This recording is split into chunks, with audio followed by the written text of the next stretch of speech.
제가 오늘 강의를 하도록 하겠습니다. 저는 휴대한의원 신천점 신예지 원장이고요. 오늘 주제는 임신을 준비할 때 질염을 치료해야 하는 이유라는 주제로 가지고 여러분께 강의를 도와드리도록 하겠습니다. 질염에 대해서 임신 준비할 때 질염에 대해서 특히 좀 많은 분들이 고민을 하고 걱정을 하는데요. 과연 임신을 시도할 때 생긴 질염 그리고 임신 중에 걸린 질염에 대해서는 치료를 꼭 해야 하는지 혹은 치료를 어떤 방식으로 해야 하는지 궁금증이 많으실 텐데 오늘은 제가 그 부분에 대해서 풀어드리도록 하겠습니다. 자, 임신을 준비할 때 질염 치료가 필요한 이유를 크게 한 3가지 정도로 이야기할 수 있는데요. 첫 번째는 질염이 치료되지 않은 상태에서 임신이 될 경우에는 질염이 훨씬 더 심해질 수가 있다는 점을 들 수가 있습니다. 질염이 없는 상태에서 임신을 해도 질염이 생기거든요. 왜냐면은 임신할 때는 여러 가지 호르몬 때문에 분비물이 굉장히 많아져요. 그래서 원래 질염이 없었던 사람들도 임신을 하면 질염이 생깁니다. 그런데 질염이 있었던 사람들은 원래도 안 그래도 습하고 분비물도 늘었고 또 면역력도 많이 떨어져 있는데 질염이 없었던 사람은 생기는데 있었던 사람은 훨씬 더 심해질 수밖에 없고요. 그래서 실제로 저희랑 이제 질염 때문에 고민이 있었던 분들이 그 도중에 임신되면은 원장님 큰일 났어요. 너무 이렇게 불편한데 약을 쓸 수가 없어요 하고 내원하시는 분들도 많이 계시고 혹은 임신 중 질염이 걸려서 저희한테 치료를 받으러 오시는 분들도 좀 많이 계십니다. 그래서 질염 면역력이 떨어져 있으면 임신 중 질염이 훨씬 더 잘 생기고요. 임신 중에 질염이 있으면은 아무래도 항생제는 뭐 이렇게 아주 무난하고 편안한 약은 아니기 때문에 항생제 사용하기가 조금 어려워서 그래서 질염을 치료하기가 좀 어렵거나 이거는 어차피 지금 약을 먹어서 될 문제 아니니까 조금만 버티고 출산하면 치료합시다라는 이야기를 듣기도 하고요. 혹은 아주 약한 항생제를 사용을 하는 경우도 있기도 합니다. 근데 임신 중 항생제 먹는 게 조금 부담스럽죠. 그러니까 미리 치료를 하고 좋은 상태에서 임신에 들어가는 게 훨씬 좋습니다. 자, 두 번째 이유입니다. 임신을 준비할 때 질염 치료를 하지 않고 질염이 있는 상태에서 임신을 시도하거나 인공수정, 시험관 등을 진행을 하게 되면은 골반염의 위험성이 생길 수 있다는 것이 좀 중요한 요인이 됩니다. 그림으로 이건 좀 설명을 드릴게요. 자, 질내를 통해서 인공수정을 하게 될 경우에는 질을 통해서 경질이라는 게 질을 통한다는 뜻이거든요. 질을 통해서 안쪽에다가 정자를 주입을 해주는 시술을 하게 되는데 질 안에 있는 세균들을 이 주사기를 통해서 이 구멍을 통해서 함께 안쪽으로 들어갈 수가 있기 때문에 세균이 들어갈 수도 있고 혹은 염증이 있으면 염증이나膿이 함께 들어갈 수도 있습니다. 자, 이런 컨셉으로 이렇게 안쪽에 그 질에 염증이 있으면은 질을 통한 처치들이 염증이나 세균을 안쪽으로 들어가게 하는 여러 계기가 될 수 있는데요. 대표적인 게 이 인공수정, 그리고 시험관 아기 할 때 채취 과정, 그리고 배아를 이식하는 과정도 역시 질을 통과하기 때문에 염증을 안으로 파급시킬 수 있습니다. 또한 시험관 하지 않는다고 하더라도 자궁경을 할 때도 역시 그 질을 개대시킨 다음에 안쪽으로 내시경관을 넣어서 보게 되고 내시경을 열어서 안쪽을 확인을 하게 되는데 역시 질 안에 있는 염증이 안으로 함께 쓸려갈 위험성이 있고요. 그리고 나팔관 조영술을 할 때도 역시 질을 통해서 조영제를 넣어주는데 이 조영제가 굉장히 끈끈하고 또 이 안쪽에 막힌 것들을 뚫을 수 있을 정도로까지도 굉장히 그 파급력 세게 골반까지 흘러가도록 만드는 과정이기 때문에 이렇게 골반까지 이렇게 흘러 들어갈 수 있게 하기 때문에 만약에 이 중에 세균이나 염증 물질이 이 조영제를 따라서 안으로 들어가면은 골반 주위로까지 다 퍼져버릴 수가 있습니다. 그렇기 때문에 질염이 있는 상태에서 그 세균이 혹은 치유되지 않은 여러 가지 균이 있는 상황에서 안쪽으로 염증이 들어가게 되면은 위험한 상황이 될 수가 있죠. 근데 이게 왜 위험하냐? 는 질염이 안쪽으로 파급이 될 경우 첫 번째 자궁 내막염이 일어날 수가 있고요. 자궁 내막염은 착상이 일어날 수 있는 자궁 내막에 염증이 생기게 된 거고요. 이런 경우에는 내막 주위에 염증으로 인해서 폭 파지거나 서로 유착이 되거나 상처가 나버려서 내막의 질이 떨어지고 또 내막에 착상되어야 되는 부분에 재생이 잘 일어나지 않게 될 수가 있어서 착상의 주요한 방해 요인이 될 수가 있습니다. 두 번째, 골반염인데요. 아까처럼 이렇게 따라서 안쪽에 들어가면 골반염은 여기 난관에 생긴 염증도 골반염이라고 하고요. 이렇게 해서 난소에 염증이 생겼을 때도 골반염이라고 하고요. 이렇게 골반 주위에 다 생겨 있는 경우도 골반염이라고 하거든요. 그래서 난관에 염증이 생겨서 여기 유착이 막 일어나서 난관이 막혀버릴 수도 있고요. 혹은 여기 염증이 많이 생기면 뚱퉁 붓고 물이 차가지고 난관 수종이 생기기도 합니다. 그런 경우에는 아예 난임이 되어버릴 수가 있고요. 난관이 막혔으니까 정자랑 난자가 서로 자연적으로 만날 수가 없는 상황이 되는 거죠. 두 번째는 난소 이 염증이 여기로 파급이 되면은 난소에도 염증이 생겨서 난소의 그 나이가 떨어지거나 난자의 질이 떨어지게 되는 그 결과를 낳을 수 있습니다. 또한 이게 골반 주위로 다 퍼져버리면은 염증이 생기면 얌전하게 염증이 딱 생겼다가 끝나는 게 아니라 얘네들이 막 서로 붙어버려요. 염증이 있는 기관들끼리 골반에 있는 장기들끼리 서로 붙어버리면서 자궁이 확 휘어버리거나 난관이 확 휘어버려서 구조적으로 임신하기 좀 어렵게 만들어지는 경우도 생기기도 하고요. 그리고 통증이 굉장히 만성적인 골반 통증이 생겨나기도 합니다. 그래서 골반염이 지나간 사람들은 만성 골반통이 생긴 경우가 굉장히 많습니다.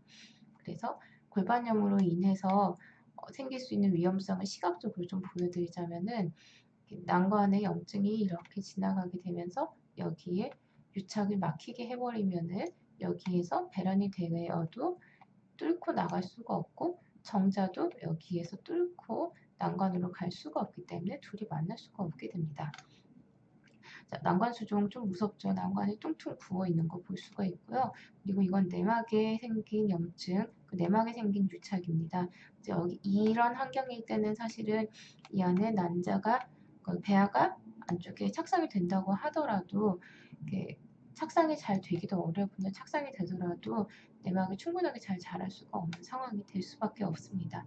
난요의 원인이 되지요. 자, 세 번째, 이거는 좀 좋은 부분인데요. 임신 준비할 때 질염이 없고 건강한 질인 경우에 좋은 영향을 끼칠 수 있는 부분입니다. 바로 미생물 샤워인데요. 미생물 샤워라는 게 뭐냐면은 출산 과정에서 태아가 미생물로 샤워를 한다는 얘기예요. 태아가 산도를 통해서 외부로 나올 때 엄마의 질에 있는 분비물과 세균을 피부에 묻히고 입과 코로 흡입을 하게 되는 과정입니다. 근데 모체에 있는 유해균과 건강한 세균을 피부와 장의 벽에 코팅을 하면은 유해 세균이 자리 잡기 전에 좋은 세균이 안쪽에 자리를 잡게 되어서 그 유해 세균이 자리 잡을 틈을 못 주는 거죠. 그래서 아기가 태어나서 후천적으로 이렇게 면역력을 여러 가지 접종이나 병이 걸리면 생기게 되는 면역력을 가지기 전에 가장 먼저 제일 처음 면역력을 가지게 되는 그 과정입니다. 그래서 아기가 자궁에서 이렇게 산도를 통해서 나올 때 이 안쪽에 각종 좋은 세균들이 태아에게 묻혀지고 피부로도 들어가고 입속으로도 들어가고 코 속으로도 눈으로도 다 들어가게 된다는 것입니다. 그래서 건강한 미생물로 장내가 코팅이 되면은 유해균 노출되기 전에 면역력이 생기게 돼서 제왕절개로 나온 아이들보다 자연분만의 아이들이 훨씬 더 아토피나 비염, 천식, 비만 같은 질환 발생의 위험이 높게 나오고 그 자연분만인 경우에 낮게 된다고 하거든요. 그래서 어쩔 수 없이 제왕절개를 꼭 해야 하는 산모인 경우에는 자신의 질 안쪽에다가 분만 전에 꺼즈라든지 아니면 휴지 같은 것들을 넣어놨다가 태어난 아이에게 좀 발라달라고 부탁을 하는 경우도 있습니다. 모든 병원에서 받아주는지는 모르겠는데 원칙적으로 그렇게 했을 때 아닌 경우보다 훨씬 더 아이에게 건강하게 미생물을 넘겨줄 수 있는 그런 방법이 된다고 합니다. 자, 그럼 임신 준비할 땐 질염 먼저 치료해서 건강한 임신을 맞이하는 것이 원칙인데요. 어떻게 치료하는 게 좋을까요? 아까도 말씀드렸듯이 항생제를 임신 중이거나 임신 준비할 때 먹는 것은 좀 불안하기도 하고요. 항생제를 많이 복용할 경우엔 질내 세균이 좀 단순해질 수가 있어요. 그것 때문에 질내 면역력이 많이 약해질 수 있고요. 이것이 나중에 태아에게 영향 줄 수 있다는 논문도 뒤에 잠깐 실려 있습니다. 그래서 사실 질염은 반드시 항생제만으로 치료를 하려고 하는 게 아니라 만약에 어, 이거는 당연히 만약에 인질이나 뭐 성매개 균이 있거나 뭐 트리코모나스나 여러 가지 반드시 항생제를 사용을 해서 박멸을 해야 하는 그런 질염이 있다고 하면 항생제 먹는 게 원칙입니다. 그때는 꼭 먹어서 없애고 건강한 상태에서 임신을 해야 되는데요. 그냥 그게 아니라 세균성 질염이 있을 경우 혹은 만성적인 칸디다 질염이 있을 경우 그래서 면역력을 높이는 게 훨씬 중요한 원칙이 될 경우에는 단순히 항생제만 먹어서 세균 없는 상태에서 임신을 하는 게 아니라 질내의 건강도를 회복을 해서 질내 유익균을 해치지 않고 질내에 살고 있는 좋은 유익균들이 균주도 여러 가지가 있는 건강한 상태에서 임신을 할 수 있도록 한방 치료를 받으시는 것이 훨씬 더 도움이 될 수가 있습니다. 그래서 임신 중에 항생제를 많이 복용할 경우에 산모의 질내에 세균이 훨씬 이렇게 단순화되어서 그런 단순화되고 좋지 않은 질내 환경이 태아의 천면 증상, 그러니까 천식이죠. 알레르기 질환 발현에 영향을 많이 준다고 하는 논문이 나왔습니다. 그래서 되도록이면은 임신 중에는 항생제를 복용하지 않는 것이 원칙입니다.